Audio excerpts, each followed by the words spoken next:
अस्सलामुअलैकुम, वेलकम है आप सभी का इस नई वीडियो में। तो जैसे आप सभी को पता है कि आज क्लास 10th का साइंस का पेपर था। इस बीच आज इस वीडियो में मैं आपके साथ आज का सॉल्विड पेपर लेकर आया हूं। हम पूरा पेपर एक्सप्लेन करके समझेंगे, क्वेश्चंस को सॉल्व करने की कोशिश करेंगे। ये वीडियो आपके लिए इंपॉर्टेंट रहेगा। वीडियो को पूरा एंड तक देख लेना, चैनल को भी सब्सक्राइब कर देना, व्हाट्सएप और टेलीग्राम ग्रुप ज्वाइन कर लेना, लिंक डिस्क्रिप्शन में आपको मिल जाएगी। तो चलिए शुरू कर लेते हैं, वीडियो को देख लेते हैं यहाँ पे आज के साइंस के सॉल्विड क्वेश्चन पेपर के बारे में। तो आपका ये पेपर कैसा गया कमेंट करके ज़रूर बता देना। और उसके अलावा जो हमने गेस्ट पेपर अपलोड किया था जिसमें मैंने को चैप्टर वाइज क्वेश्चंस दिए थे, मैक्सिमम पेपर आप लोगों का जो है वो उसी गेस्ट पेपर से आया था। खासकर अगर आप लोग जो है वो ऑब्जेक्टिव टाइप क्वेश्चंस को छोड़ के बाकी पेपर की बात करोगे तो मैक्सिमम से मैक्सिमम क्वेश्चन आपको जो है वो उसी गेस्ट पेपर से यहाँ पे पूछे गए थे। बहरहाल ये बातें तो होती रहेंगी, हम अपने पेपर को डिस्कस करने की कोशिश करेंगे। मेरे पास यहाँ पे 10th की साइंस का पेपर है, जेड सीरीज का क्वेश्चन पेपर है। पेपर आपका 80 मार्क्स था, 20 मार्क्स आपको स्कूल वाले देंगे। 3 घंटे का टाइम था। पेपर आपका जो कुल मिला के 15 पेजेस पे यहाँ पे प्रिंट था। ये सारी चीज़ें पता है।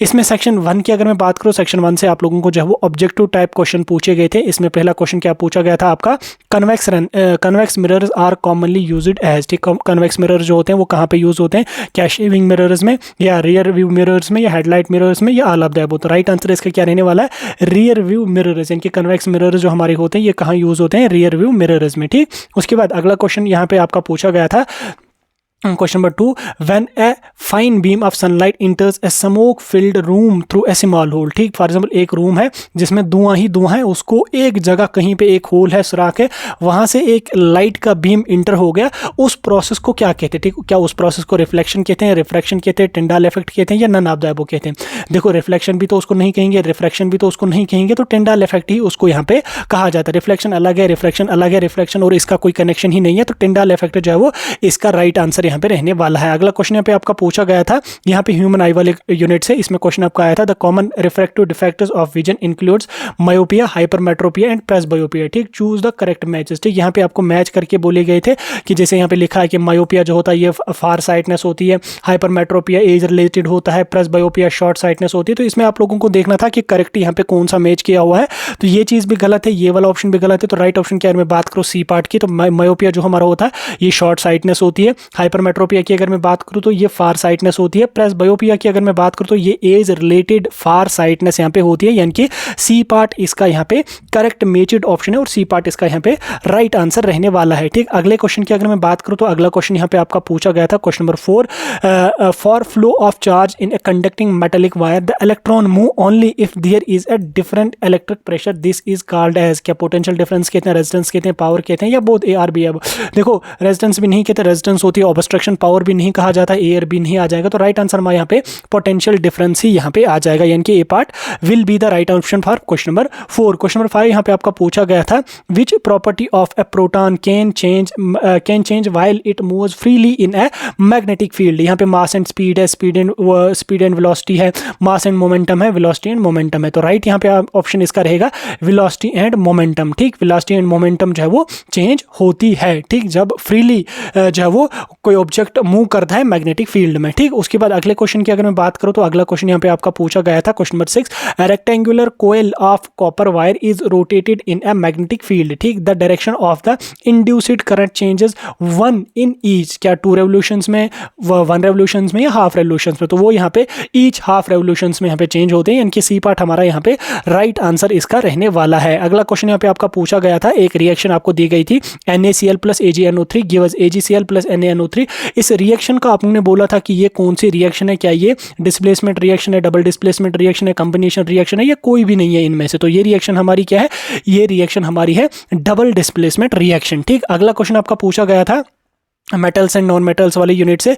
इसमें क्वेश्चन आपका आया था, metals can be beaten into thin sheets. ठीक, this property is called as. देखो, मेटल जो हमारे होते हैं उनको जब हम बीट करते हैं हैमर से या किसी और हार्ड चीज से, तो वो थिन छोटी छोटी मतलब पतली पतली जो है वो परदों में या शीट्स में वो कन्वर्ट होते हैं। तो उस प्रोसेस को क्या कहते हैं या उस प्रॉपर्टी को क्या कहते हैं? प्रोसेस तो नहीं कह सकते हम, प्रॉपर्टी कह सकते हैं। तो मेटल्स की उस प्रॉपर्टी को क्या कहते हैं? क्या वो मेटेलिक लस्टर होता है, मेलेबिलिटी होती है, डक्टिलिटी होती है, कंडक्टिविटी होती है? देखो, कंडक्टिविटी तो पहला ही नहीं है यहाँ पे, मेटेलिक लस्टर भी नहीं है, डक्टिलिटी भी नहीं है, तो मेलेबिलिटी जो है वो राइट ऑप्शन रहने वाला है क्वेश्चन नंबर 8 का। क्वेश्चन नंबर 9 आपका यहाँ पे पूछा गया था, which of the following method is suitable for preventing an iron और frying pan from the rusting. ठीक, ये आपका जो वो करोजन एंड रेंसिडिटी वाले टॉपिक से आया था। इसमें आपको लॉन्ग आंसर टाइप भी पूछा गया है और ऑब्जेक्टिव टाइप भी पूछा गया था। मैंने आपको बोला था कि भाई इस वाले चैप्टर को अच्छी तरह से पढ़ना, इस वाले टॉपिक को अच्छी तरह से पढ़ना, यहाँ से ज़्यादा क्वेश्चन बोर्ड वाले पूछते हैं। तो यहाँ से आपको बोला है कि कौन सा सूटेबल मेथड रहेगा जिससे हम प्रिवेंट करेंगे आयरन पैन को, ठीक, आयरन पैन को, ताकि उसको जंग ना लगे, रस्टिंग ना हो। क्या हम उसको अप्लाई ग्रीस करेंगे या अप्लाई हम उसमें पेंट करेंगे या कोट करेंगे किसी जिंक की लेयर से, या तीनों चीज़ें हमारे लिए सही रहेंगी। तो तीनों चीज़ें हमारे सही रहेंगी। देखो ग्रीस भी अगर हम लगाएंगे तो भी वो प्रिवेंट हो जाएगा, उसको रस्टिंग नहीं लगेगी, उसको जंग नहीं लगेगा।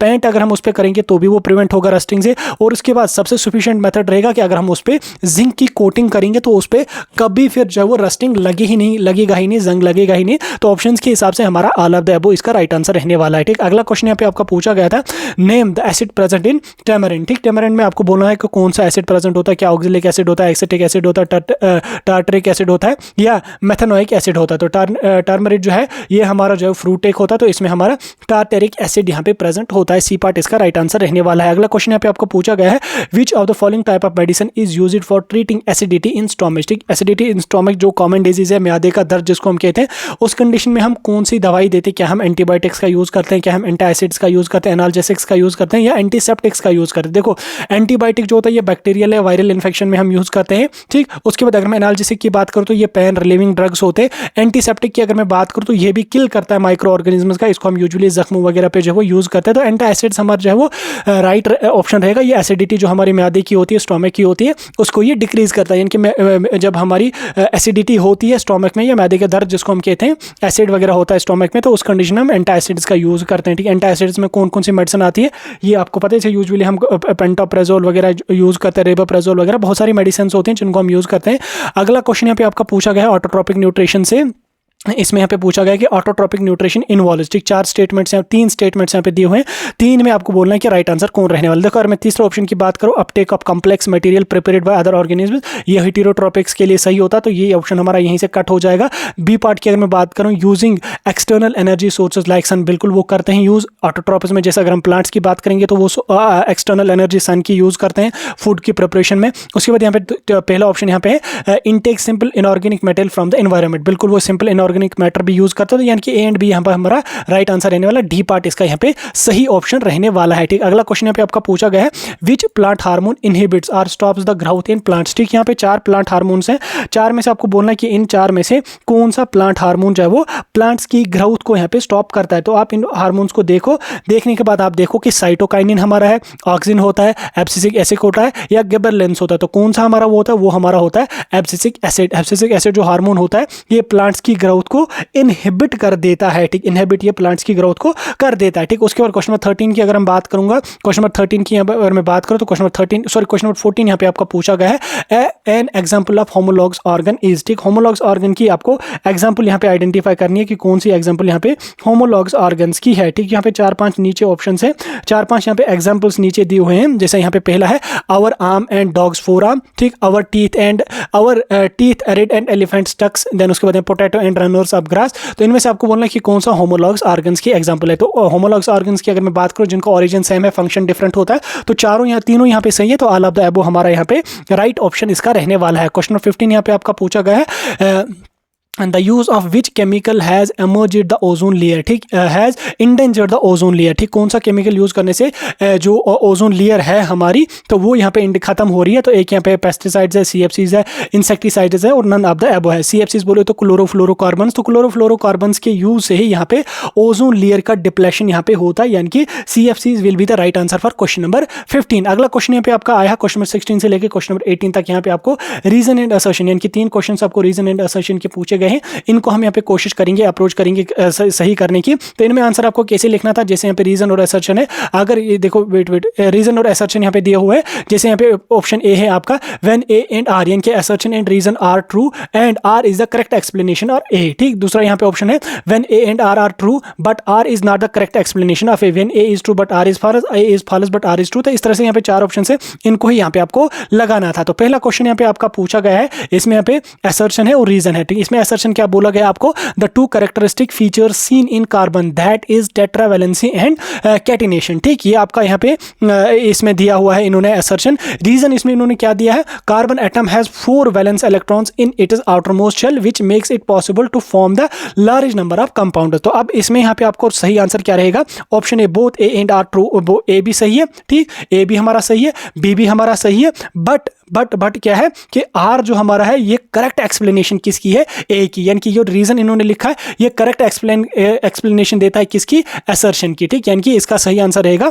Both A and B are true but R is the या and R is correct explanation of A. ठीक, इस क्वेश्चन का नेक्स्ट यहाँ पे रीजन एंड असर्शन की मैं बात करूं तो इससे पहला क्वेश्चन यहाँ पे आपका पूछा गया है, इसमें पहला क्वेश्चन आपका पूछा गया, सॉरी इसमें क्वेश्चन पूछा गया आपका असर्शन पूछा गया कि pollen grains form the carpet from the carpel stick to the stigma of the stamen. ठीक, रीजन इसका क्या पूछा गया था, fertilised egg cells grow inside the ovule and become the seeds. तो इस कंडीशन में यहाँ पे आपका ए एंड बी दोनों ट्रू है बट आर जो है वो करेक्ट एक्सप्लेनेशन नहीं दे रहा है ए की। ठीक, यानी कि ये भी सही स्टेटमेंट है, ये भी स्टेटमेंट सही है बट जो रीजन है ये सही रीजन नहीं दे रहा है ए का, यानी कि both A and R are correct but R is not the correct explanation of A. ठीक, उसके बाद यहाँ पे लास्ट वाला आपका पूछा गया था decomposers act as cleaning agents of the environment. ठीक, बिल्कुल सही है, the decomposers recycle waste material in the hydrosphere. ठीक, देखो इन्होंने असर्शन यहाँ पे सही दिया है कि डिकम्पोजर जो हमारे हैं वो यहाँ पे जो है वो एक क्लीनिंग एजेंट है हमारे एनवायरनमेंट के, बट यहाँ पे इन्होंने नीचे क्या लिखा रीजन में कि डिकम्पोजर जो हमारे होते हैं वो रिसाइकल करते हैं वेस्ट मटेरियल को, यहाँ तक सही है बट कहाँ पे इन्होंने यहाँ पे हाइड्रोस्फीयर लिखा है, तो हाइड्रोस्फीयर हमारा यहाँ पे सही नहीं आएगा। इसमें इसका आंसर क्या रहेगा कि R is correct, sorry R is incorrect. ठीक, आर रीजन जो वो इनकरेक्ट है, A is true but R is incorrect, या A is right but R is incorrect. ठीक, उसके बाद सेक्शन बी की अगर मैं बात करूं तो सेक्शन बी से यहाँ पे आपका एक न्यूमेरिकल टाइप क्वेश्चन पूछा गया है, इसमें 2-2 मार्क्स वाले क्वेश्चन आपको पूछेंगे। इसमें यहाँ पे आपको क्या क्वेश्चन आया है, a doctor prescribed a corrective lens of power 1.5D। ठीक, find the focal length of the lens, is the prescribed lens concave और कन्वेक्स। ठीक, यहाँ पे आपको जब वो पावर ऑफ लेंस दिया हुआ है 1.5D का, आपको यहाँ पे क्या निकालना है, फोकल लेंथ आपको यहाँ पे निकालनी है। तो फोकल लेंथ के लिए आपको जब फोकल लेंथ का फार्मूला लगाना था, जो हमारा पावर होता है power equal to 1/f, F को जब हम निकालेंगे कि focal length equal to 1/p। ठीक, 1/p हमारा आ जाएगा। ठीक, एफ किसके बराबर हमारा आ जाएगा, वेट एफ हमारा किसके बराबर आ जाएगा, एफ इक्वल टू 1/p। ठीक, तो 1 हमारे पास वही है, p किसके बराबर है 1.5, यानी कि 1/1.5 हमारा यहाँ पे सही आंसर रहेगा, 1/1.5 सही रहेगा। इसको जब हम सॉल्व करेंगे तो f किसके बराबर हमारा आ जाएगा 0.66 मीटर या 6.66 सेंटीमीटर हमारा इसका सही है, 6.66 सेंटीमीटर हमारा यहाँ पे सही रहेगा या 0.66 मीटर इसका सही रहेगा। और ये जो लेंस हमारा है ये कौन सा, ये हमारा कन्वेक्स लेंस यहाँ पे रहने वाला है। ठीक, ये हमारा कन्वेक्स यहाँ पे लेंस यहाँ पे रहने वाला है। ठीक, आगे हम चलेंगे, अगला क्वेश्चन यहाँ पे आपका क्या पूछा गया है, what do you mean by resistors connected in parallel. ठीक, ये भी मैंने गेस्ट पेपर में दिया था, list the properties of magnetic lines of force, ये भी गेस्ट पेपर में था, कॉम्बिनेशन रिएक्शन उसकी एग्जांपल्स ये भी गेस्ट पेपर में था। देन उसके बाद यहाँ पे स्ट्रक्चरल फार्मूला मैंने आपको बोला था कि 2-3 कंपाउंड्स भी आ जाएंगे, इसमें यहाँ पे इन्होंने ईथेन और पेंटेन यहाँ पे दिया है। ईथेन बोले तो मिथ इथ हो गया C2H4, पेंट बोले तो मिथ इथ प्रोप ब्यूट पेंट यानी कि C5H12। तो इस तरह से यहाँ पे इसका फार्मूला यहाँ पे रहने वाला है, तो ये सही यहाँ पे इसके स्क्रीन पे आपको देखने को मिल रहा होगा। देन उसके बाद यहाँ पे नीचे यहाँ पे कुछ और क्वेश्चन जैसे functions of salivary amylase and pepsin, ये भी क्वेश्चन में आपका था, इसको मैंने कैसे गेस्ट पेपर में दिया था, write down the functions of saliva in the digestion of food, ये इन्होंने यहाँ पे लिखा है, इन्होंने थोड़ा उल्टा करके लिखा है, इन्होंने यहाँ पे सेलेवरी एमाइलेज का लिखा है और पेप्सिन का यहाँ पे इन्होंने लिखा है। देन उसके बाद यहाँ पे वेजिटेटिव प्रोपगेशन क्या है, ये भी मैंने रिप्रोडक्शन वाले टॉपिक से आपको दिया था। चाइल्ड सेक्स डिटर्मिनेशन भी मैंने गेस्ट पेपर में मेंशन किया था, वेजिटेटिव प्रोपगेशन भी मैंने गेस्ट पेपर में मेंशन किया था। और उसके अलावा आप ये वाला क्वेश्चन देखो, ये इन्होंने डिटो कॉपी किया यहाँ पे, why are some diabetic patients treated by giving insulin. ठीक, ये मैंने गेस्ट पेपर में मेंशन किया था, आप जाके पेपर को देखो, चैप्टर वाइज क्वेश्चन जो मैंने दिए थे आज से 3-4 दिन पहले, जो एक तो कल परसों मैंने गेस्ट पेपर डाला था उसमें नहीं, उससे पहले वाला जो चैप्टर वाइज क्वेश्चन था उसमें मैंने ये क्वेश्चन ऐसे ही डाला था। सेक्स डिटर्मिनेशन वाला भी ऐसे ही क्वेश्चन मैंने यहाँ पे डाला था। उसके बाद यहाँ पे सेक्शन सी की अगर मैं बात करूँ तो यहाँ से आपको 3 मार्क्स वाले क्वेश्चन आपके आए थे। रे डायग्राम पे यहाँ पे क्वेश्चन मैंने आपको डाला था, हाइपर मेट्रोपिक आई पे यहाँ पे मैंने क्वेश्चन डाला था। उसके बाद यहाँ पे power of accommodation of lens difference यहाँ पे क्वेश्चन मैंने डाला था। देन उसके बाद यहाँ पे difference between terminal of an electric heater is, ये आपका न्यूमेरिकल टाइप क्वेश्चन है, इसका सोल्यूशन आपको यहाँ पे देखने को मिल रहा होगा, आप चाहें तो इसको स्क्रीनशॉट ले लें। उसके बाद यहाँ पे राइट हैंड थंब रूल, ये भी गेस्ट पेपर में मेंशन था, ये भी यहाँ पे आपका आया था। Magnetic lines around a bar magnetic, ये भी मैंने गेस्ट पेपर में मेंशन किया था, यहाँ पे आया था। फंक्शंस ऑफ अर्थ वायर, ये भी मैंने 3 वायर्स का, अर्थ भी, न्यूट्रल का भी, और उसके बाद तीसरी वायर का भी मैंने डाला था, यहाँ पे इन्होंने अर्थ वायर का ही यहाँ पे डाला था।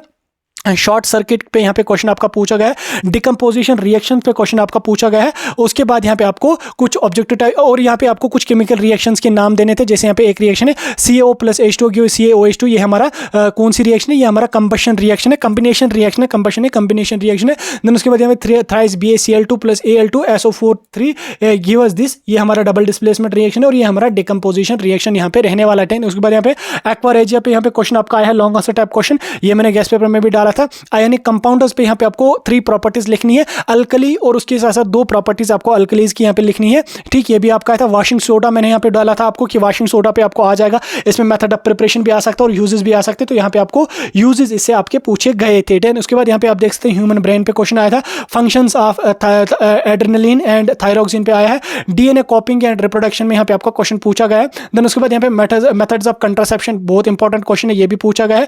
बायोलॉजिकल मैग्निफिकेशन भी यहाँ पे आपका पूछा गया है। ओजोन लेयर कैसे डैमेज होती है, ये भी पूछा गया है। उसके बाद यहाँ पे आपको लॉन्ग आंसर क्वेश्चन में भी यहाँ पे आप देख सकते, जैसे क्लीनिंग एक्शन ऑफ सोप्स, ये मैंने बोला था आपको कि भाई साहब इस क्वेश्चन को आप हैशटैग करके रखो, ये बोर्ड का इंपॉर्टेंट क्वेश्चन है, फेवरेट क्वेश्चन है, और सेम ये क्वेश्चन आपको यहाँ पे भी देखने को मिला। देन उसके बाद यहाँ पे आप देख सकते हैं ethanol and ethanoic acid can be different on the basis of physical and chemical properties, ये भी मैंने बोला था कि भाई साहब ये भी स्टार करके इस क्वेश्चन को रखो, ये भी आपको बोर्ड में पूछा जा सकता है। देन उसके बाद यहाँ पे आप देख सकते हैं role of saliva in digestion of food, ये भी मैंने गेस्ट पेपर में डाला था, सेम एज इट इज ये क्वेश्चन यहाँ पे डिटो कॉपी होके आया है। देन उसके बाद यहाँ पे फेट्स का यहाँ पे क्वेश्चन आपका इसमें पूछा गया है। Oxygen and carbon dioxide are transported in human body, ये भी गेस्ट पेपर में मेंशन था, एज इट इज ऐसे ही ये क्वेश्चन गेस्ट पेपर में मेंशन था, तो ये भी यहाँ पे आपका पूछा गया था। तो इसी के साथ साथ आज का ये था आपका साइंस का सॉलिड क्वेश्चन पेपर जो मैंने आपके साथ डिस्कस किया। वीडियो कैसा लगा कमेंट करके जरूर बता देना, वीडियो को अपने दोस्तों के साथ भी जरूर शेयर कर